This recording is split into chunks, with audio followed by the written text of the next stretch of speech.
This is Peeling the Orange with your hosts, Mike Mahoney and Collin Alexander, the show where we talk politics using common sense.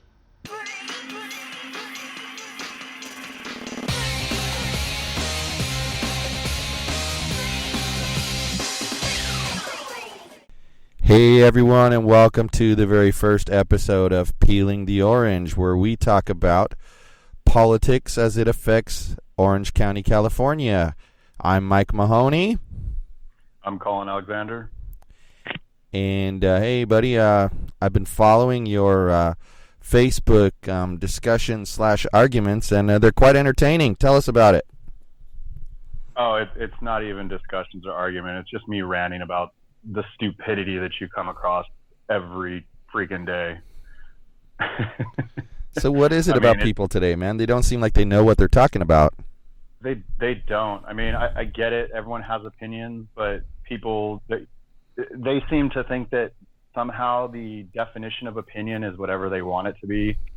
So it's like, oh, well, here's actual factual evidence, but let me tell you why the actual truth is wrong, because my emotions somehow dictate logic and how the world works.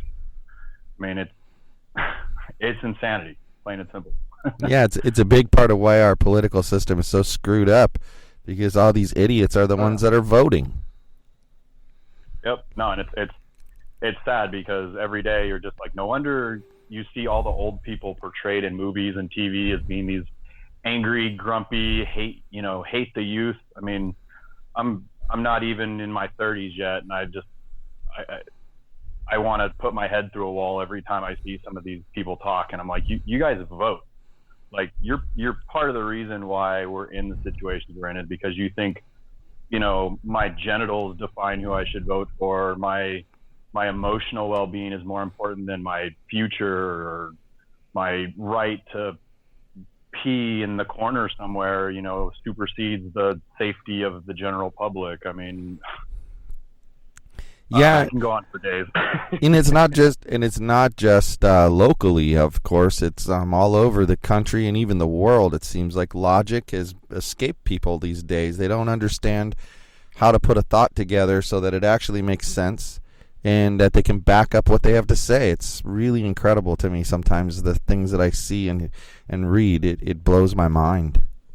Yeah, no, and it's sad, because some of the people who probably have the most logical approaches to things are ones that, we, as a country, we shun them and we say they're these horrible people. And it's like, you listen to some of the things they say, and it's like, oh wait, no, they're putting their country's citizens first. They're actually like approaching this problem with, devil's advocate approach. They're not just looking at one side, they look at both sides and come up with a solution. Like, and yet we think they're the bad guys because they're actually solving problems, and they're not having these problems that everyone else is having, who tries to just, emotional appeal.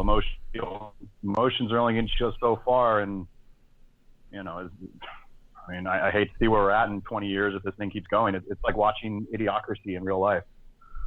Yeah, that's so true.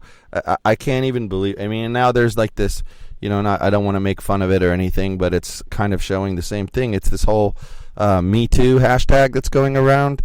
Oh God.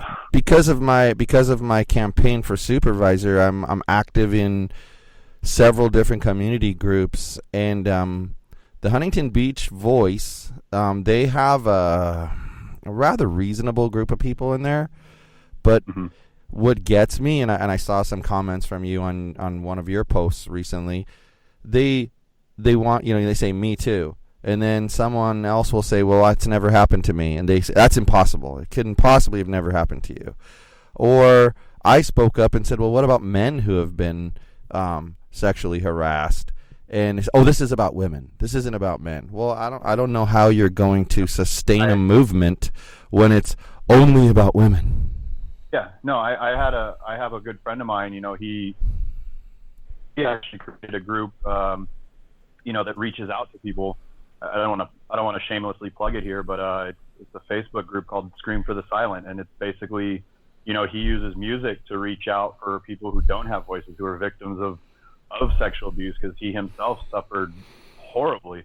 And, it's terrible because I've seen firsthand people, they laugh at you, they shun you because, oh, it's only women. Men can't be included. Men are the ones who perpetrate it, or men can't be victims because they want it. And I'm like, so you can't victim shame a woman, but you can victim shame a man. But equality and like it's infuriating. Exactly. I mean, exactly. I mean, and it's funny because talking about the campaign, I mean, one of my big issues, of course, is homelessness, and you gave me this article that's I think somewhat meant to be humor, but let's talk about it.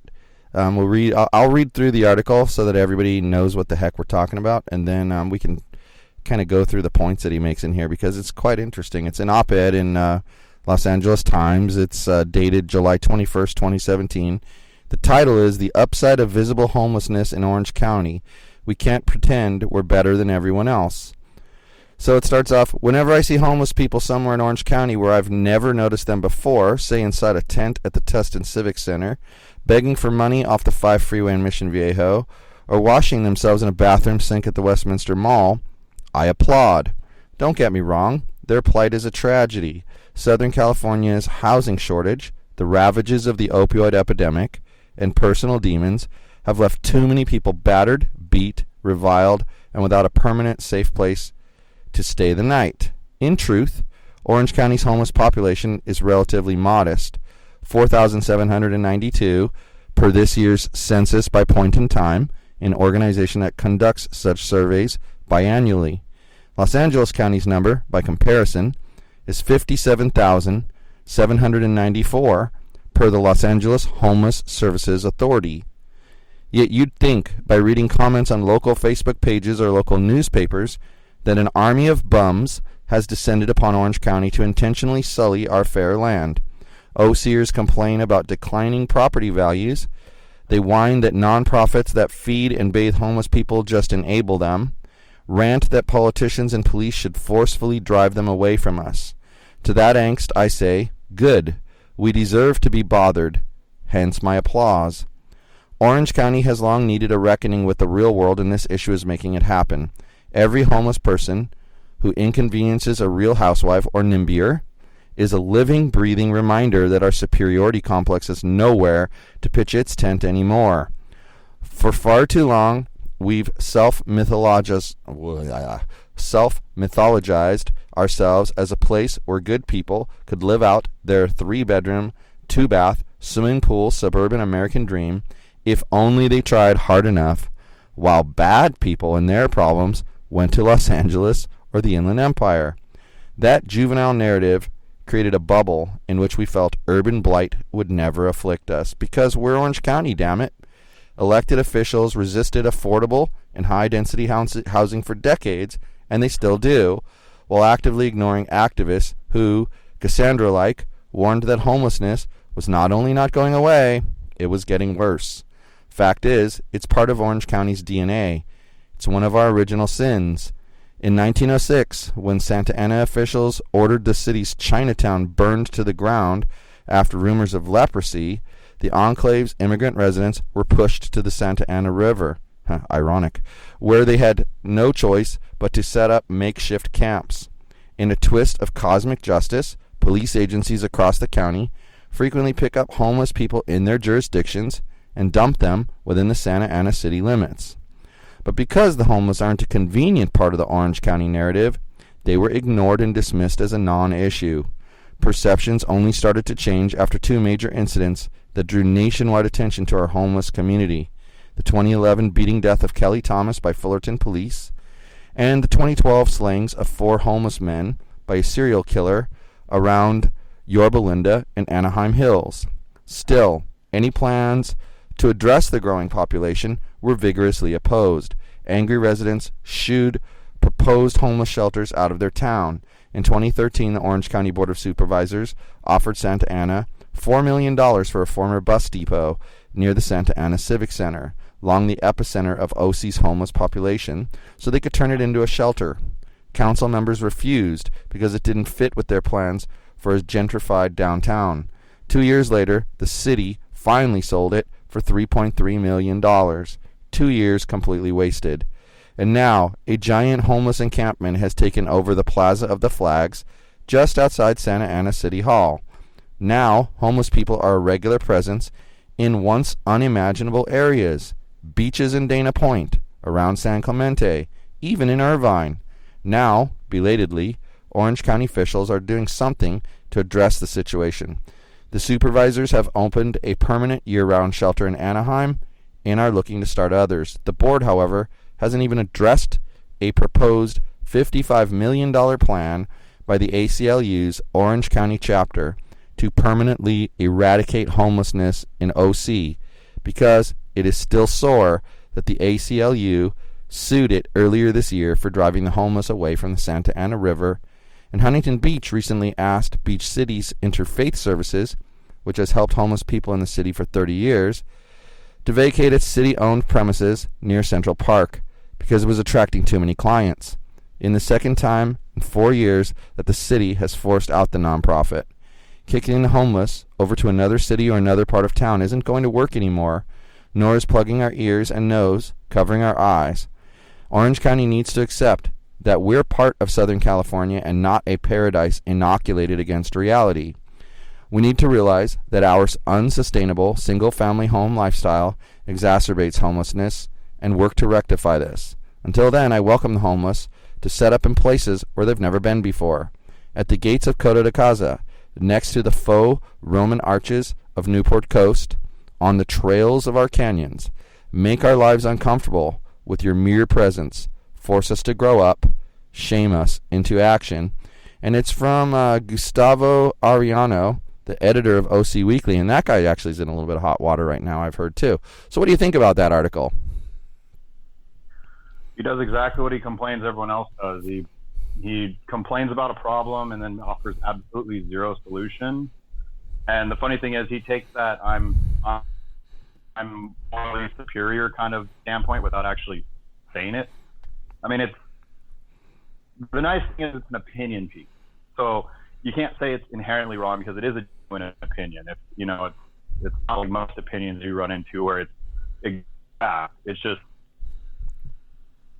he has what he has to say, but it's, to sit here and applaud the fact that we're so, quote unquote uncomfortable with it, we're not. The problem is you hear the voices of the people who, it's everyone who has something to say, but is too ignorant to really understand it. So they're going to yell the loudest. So of course you're going to hear people who are clueless voice their opinions because the people who have solutions get ignored. But for all his complaining and whining and how, we deserve this and, we're sore because the ACLU sued us and yada, yada, yada, then present an actual solution. Don't just applaud homeless people essentially invading. I mean, I know that'll piss people off, but that's what's happening. They're coming out of nowhere. They're showing up wherever they feel like showing up. I mean, give us a solution then if you're so much better than everyone who's complaining about how all our social programs encourage it, because clearly the problem's not getting solved. So he seems like he must have some genius plan, right? Well, I agree with you that he definitely isn't part of the solution because he doesn't present a solution. He basically, his feeling seems to be that good for you, homeless people, get in front of everybody because we got to piss enough people off and then maybe some action will happen. Maybe in a way he thinks that's the solution. But here's where I come from on that. We both know that there's like an epidemic of homelessness down in that Santa Ana River. That's why I said I think it was ironic what he mentions in there about burning down Chinatown and sending them to where? The Santa Ana River. Seems to be the getaway place for people who don't have a place to live. But the long and short of it is that people yell and scream, we want them out of here, we don't want them here anymore. The elected officials say, yeah, we hear you, we're going to do something about it. But here we are months later, after promises, and what have they done about it? They've done nothing about it. So really, his let's shame them into doing something, which is kind of what I got out of that whole article, is bullshit. It's not working. It's never going to work. Not that way. It's an election year. It's an election year. Who the hell is going to do something crazy and out of the ordinary in an election year? Nothing. They're going to sit down and shut up and just keep their mouths shut and let the status quo continue so they can get reelected. So complaining that nothing's getting done when they're more or less peddling for votes, and in his mind, the popular opinion is, just keep getting rid of the homeless, keep pushing them around, yada, yada. I mean, why would they do anything if they're going to get those votes? They're doing exactly what the public wants. Nothing. Just shove them to the next city, evict them, kick them out, stick rocks on the side of the reservoir where they're living. I mean, I live 2.5, 3 miles from the river bed. I drive by it all the time going to the gym. There are tons of people. When I go to physical therapy down in Costa Mesa, their riverbed runs right along the street, and there is just huge tent cities. I mean, they're everywhere, but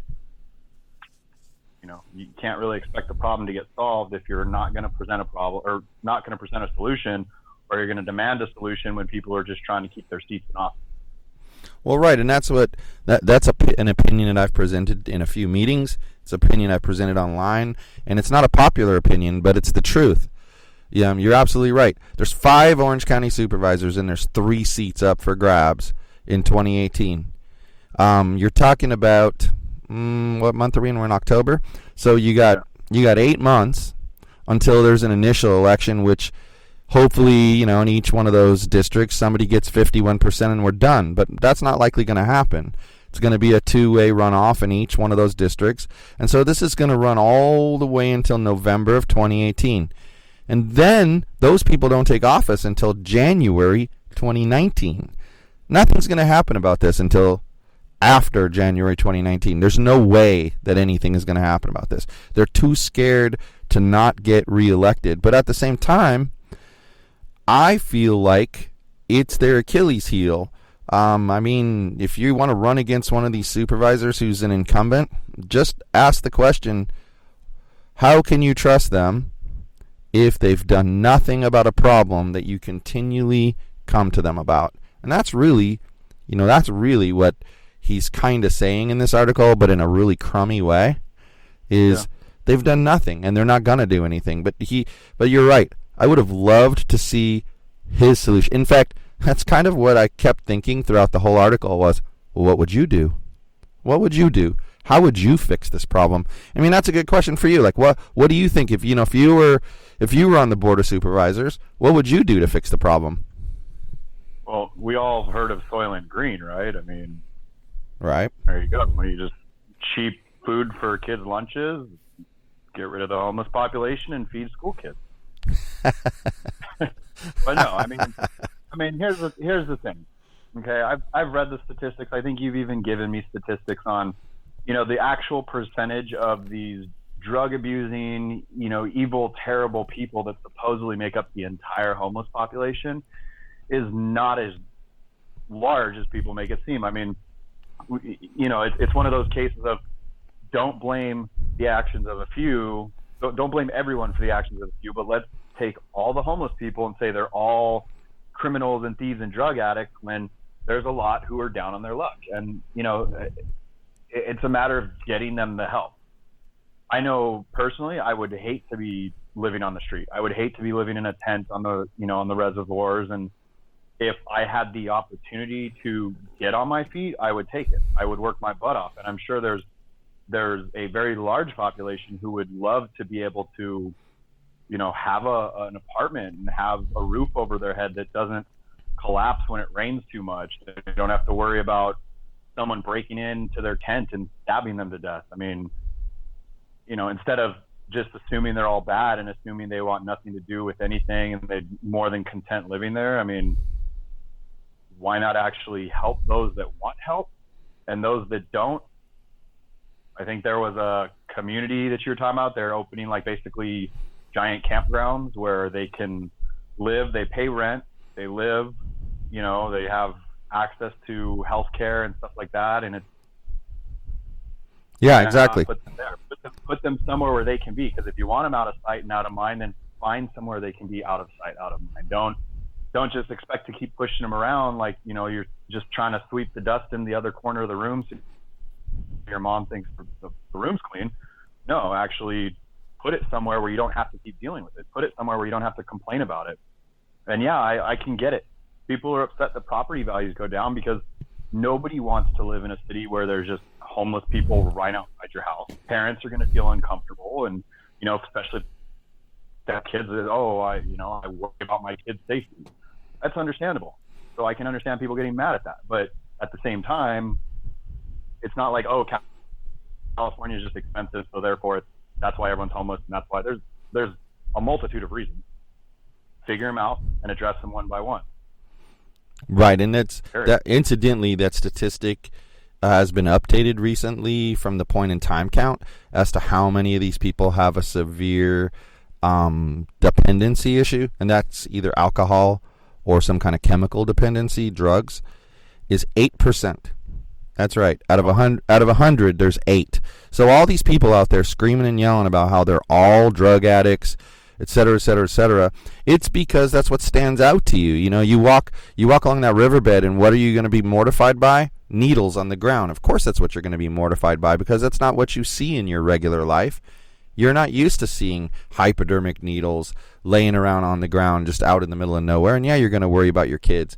But the fact is, they say something like 80% of them would like to get help.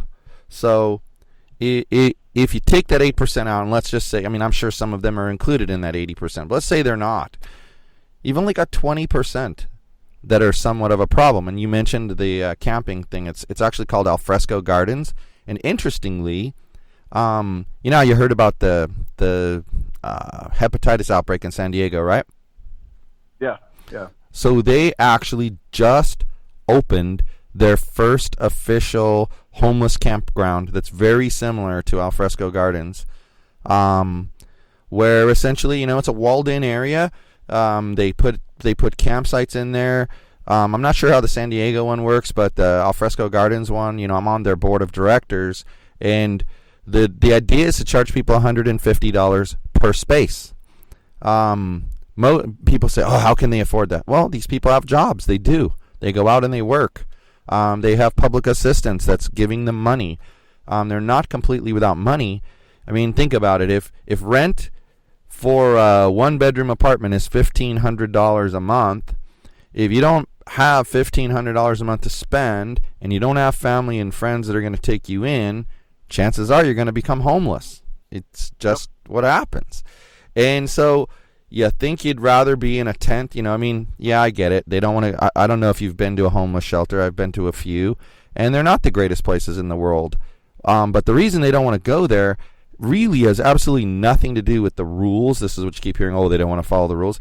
It's because they end up getting exposed in a tight, secluded area with other people who are maybe part of the, violent crowd that's there.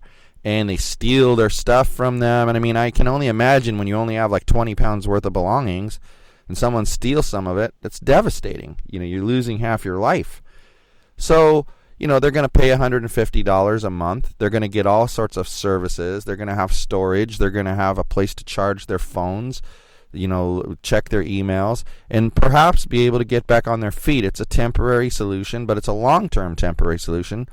And as you said, it takes people away from the street. But I think the key thing we need to talk about is how much cheaper it is to house these people than to let them stay on the street. It's like $65,000 per year per person to leave them on the street. And that's because the police respond, the paramedics, unpaid medical bills when they go to the emergency room. It adds up. But if you take those same people and you house them, including the cost of the housing, that's important to remember, is $20,000 per year per person. So I did the math once, and it's like Orange County, with the numbers that they have, would save over $25 million a year by housing these people and paying for it. So how come nobody's looking at that? Do you see anyone going through, say, like the city of Cypress and finding the empty strip malls and saying, hey, let's turn this into a homeless area? I don't. I get called a racist for the homeless situation. I don't even... A I don't even racist? deal with Cyprus. A racist? I had a woman from Cyprus complain that I was racist because I pointed out that Cyprus's homeless problem is insignificant. The handful, 3 or 4 homeless people that you see versus like Santa Ana, them living in the town, the town center, or LA where it's 57,000. And apparently that was racist because only minorities live there, which I found kind of ironic, but nobody does anything. That's the problem, is the people who have ideas can't do anything because nobody wants to listen. They just rather plug their ears and say la la la la la. It's Trump's fault. It's Hillary's fault. It's Bernie's fault. I mean, you're kind of, as negative as it sounds, you're in an unwinnable situation because people are just too stupid. I agree. You can muster the support if you can appeal to their whatever little bit of common sense they have. Then yeah, there's a chance we could fix it. But like this al fresco gardens, I mean, yeah, it'd be cheaper to house them, but you got to think at the same time, nobody's gonna go for that. You're gonna get so they're gonna get free housing. My tax dollars going to that. People don't want their tax dollars going to welfare. People don't want their tax dollars going to this moonbeams bullet train of destiny or whatever nonsense. I mean, we just jacked up our registration and stuff, and all that money's already disappeared because they've already taken it from fixing the roads to, oh, we're going to put some of this on this train and some of this to help defeat immigration enforcement, and we're going to put this money to help these groups of people and this group. And it's like, there's no way we're going to get that money to even build those houses. So until we get that campground put in place and show people, hey, look, it's working, then yeah, maybe they'll realize, oh, okay, maybe we should try this too, because then we can really get rid of them and jack up our housing prices and be happy again. And yeah. You said something really interesting, and it's something that I've picked up on and have been hammering in my campaign of late. You say people aren't going to go for them spending that money, but let's face it. In the county of Orange, they elect 5 supervisors to represent them in county business. And just like with our Congress and our Senate that make laws and make decisions about the entire country, that's their job, is to come up with the best solutions for the county. And just because people scream and yell doesn't mean they shouldn't make the tough decision to spend the money and get these people off the street and actually solve the problem. Because let's face it, the people, the voters, are screaming, we want this problem solved. That doesn't mean you have to listen to the people's solution if you have a better one. And that's been my frustration. To begin with. Right, exactly. And that's been my frustration is, they don't want to make tough decisions about anything. It's always put it off till tomorrow, and maybe someone else will deal with it. I mean, I don't know if you realize this, but we are about 4 years away from the end of a 10-year plan that they put into place to end homelessness. And we're actually further from the solution now, 6 years later, than we were when it started. And I don't understand how, for instance, I don't know about you, but if I voted for somebody and they said, hey, during my 4 years, I'm going to further this homeless problem and start to get rid of it, and then they didn't do jack shit, well, guess who I'm not voting for next time? Yet they keep getting reelected. I don't understand it. I don't get it at all. Well, we got a guy who just gave felons the right to vote in prison, and he keeps getting elected. Yeah. It's not surprising. Yeah, dude is you nuts. You can flat out kill people as a politician, and nobody's gonna care. I mean, let's face it. It's a pathetic situation, and you're right. Someone's got to make the tough decisions, but nobody has the balls to make the tough decision. Somebody's got to make the tough calls, but Nobody wants to upset anyone because feelings and yada yada. I mean, I'd love to see someone who just goes into office and says, you know what, I don't care if I don't get reelected for a second term. I'm going to do everything that people get pissed off at because it's actually going to fix the problem, than people who are going to worry about, you know, becoming a career politician. Because we've all seen what career politicians get you.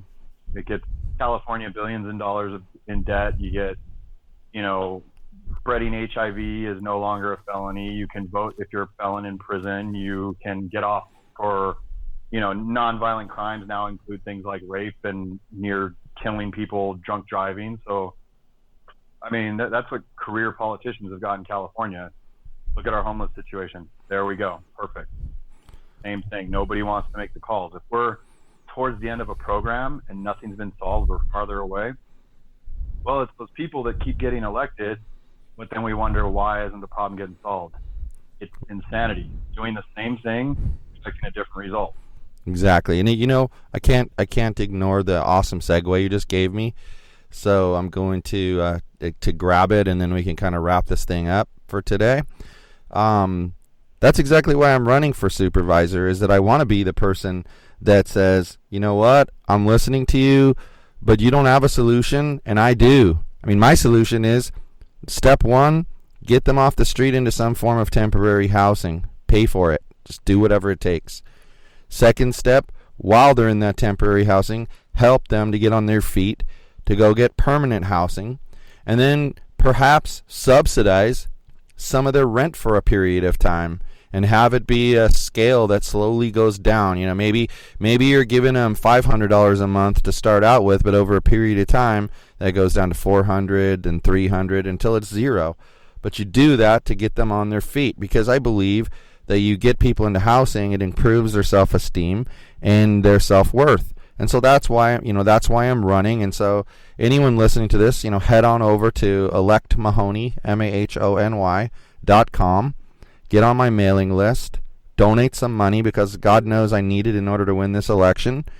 And, you know, as far as this podcast goes, we've got a website. It's called peelingtheorange.net, and all the episodes are posted there. But we're also on iTunes and Google Play as well. So please subscribe there. But, yeah, I think you're right. I think the homeless situation, it's either going to get me elected or it's going to get me killed.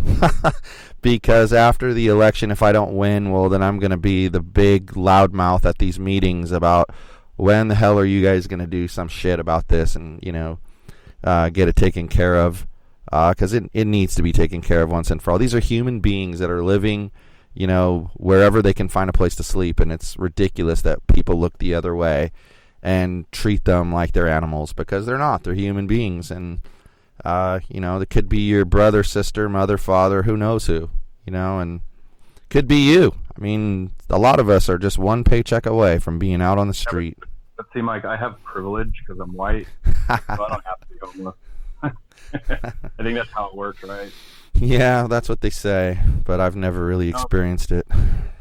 You're right. And the thing is, you know, I've had my share of crappy homeless people who have harassed me and caused me problems and threatened me, and, you know, but I've also had my share of homeless who have been incredibly grateful for whatever I could spare. So yeah, exactly, you know, man. We can't judge a group of people off the actions of a few, so we need to stop doing it to homeless. Totally agree.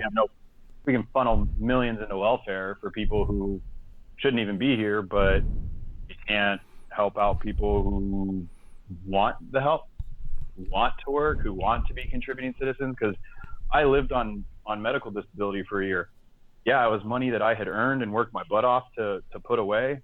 So it wasn't like I was just living off the state in a sense. I have never felt so low self-esteem wise as I did during that time period. Working a part-time job gave me so much more confidence and, you know, made me feel like such a better person. So you can't tell me someone living in a tent and not being able to shower regularly, not being able to do things like, yeah, no doubt. Person, you can't tell me they wouldn't be ecstatic to just have a chance at, you know, what everyone else sees as normal and every day. Yeah, no doubt, man, no doubt. Well, let's wrap this thing up. Episode 1 in the books. This was fun, and I look forward to doing this again. with a different topic, of course, or maybe not. We'll see. Collin for president 2020. Collin for president 2020. I can get behind that. All right, buddy. Well, it was good talking to you tonight, and I'll talk to you again really, really soon. All right? Sounds good, Mike. All right. Bye-bye. Bye. Thank you for listening to Peeling the Orange, Politics from the Common Sense Perspective. You can find the show archives at peelingtheorange.net. Be sure to subscribe on iTunes or Google Play so you never miss an episode. Email your questions or comments to podcast@peelingtheorange.net.